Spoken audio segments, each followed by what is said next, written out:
Genghis Khan, who lived from 1162 to 1227, was the most powerful ruler in human history.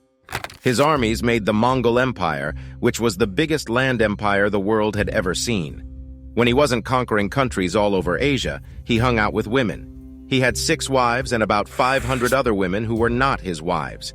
Geneticists think that Genghis Khan's genes are in the DNA of 16 million men, which is 0.5% of all men on Earth. This means he had a lot of kids over the course of his life.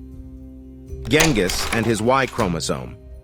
Geneticists focused on Y chromosomes in a study of history genetics that came out in 2003. The only way to get the Y chromosome is from your father to your son. The chromosome is mostly the same, except for random changes called markers that can be tracked. Once geneticists find a marker, they can use it to figure out which guys are related. In the study, the Y chromosome was found to belong to 16 million men in Asia. Only one man in history could have had a lot of kids from the Middle East to China. At the time of his death, the area in question was a part of the Mongol Empire. Genghis Khan must have had a lot of sex with a lot of women. After Genghis died, his family ran all of Asia for hundreds of years. Because of how important they were, they could have more women and, as a result, more children. Genghis's son Toshi, for example, had 40 boys. Kublai Khan, who was Genghis's grandson and is known for having Marco Polo as a guest, had 22 real kids. Also, every year he added 30 females to his harem. Genghis Khan was a straight ancestor of Babur, who started the Mughal Empire in India.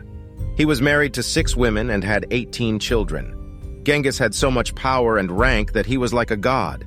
He had no trouble getting women. Genghis took the most beautiful women. After Genghis Khan won the war, he took the most beautiful women for himself. He liked women with small faces, round hips, long hair, and beautiful voices. He used points to rate women. If a woman didn't do well enough, he gave her to one of his lieutenants. He liked to sleep with the defeated enemy rulers' wives and children. His troops thought he was very good at making love. He spread this idea because he had sex with more than one woman every night. Genghis Khan once talked with a Taoist monk who said he was more than 300 years old. Genghis asked the monk what he needed to do to live a long life. Monk told him to stop hunting, having sexual relations, and taking money from Taoist teachers. Genghis agreed to do only one thing that was suggested. Certainly giving up sex wasn't the one. The story says that Genghis died in 1227 because of sex. When she castrated him, he was about to rape a Chinese princess.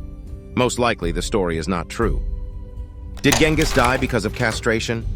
Genghis Khan came back from Persia in 1226 to put down a revolt in China led by the Tangut people. While Genghis was away, the Tangut royal family got their freedom back. The story goes that the night before the decisive fight in 1227, Genghis dreamed of red blood on white snow. The oracles of Genghis told him that the blood was the Tangut prince's blood and that the snow was the prince's daughter. The Chinese lost the next day, and the prince was killed by the Mongols. As a war prize, Genghis Khan took the prince's beautiful daughter to his tent. He was about to rape her when she pulled a secret dagger from her hair and cut off his testicles. The princess then jumped into a river to kill herself. Since people started calling this river Khatun Gol, Genghis Khan's marriages. Genghis had both rapes and concubines in his love life. On the other hand, he treated his women with a lot of love and respect, especially his first wife, Borte. When Genghis and Borte were about 10 years old, their parents set up their marriage. When he was 16, he married her. Shortly after the wedding, Borte was taken by the rival Merkit group. It was normal in the Mongol steppes to steal women from another tribe and marry them. Many years ago, Genghis's father stole his mother from the Merkit group. By taking Borte hostage, the Merkits got back at Genghis's people. Genghis was not a normal person, though. He fought the Merkits and saved Borte. By then, they had held her captive for 8 months and raped her many times. Soon after Genghis saved her, she had Yochi, her first child. Genghis paid attention to Yochi and treated him as if he were his own son. Even so, a lot of people kept thinking that he wasn't really Genghis's son. Genghis listened to his wife Borte and did what she said.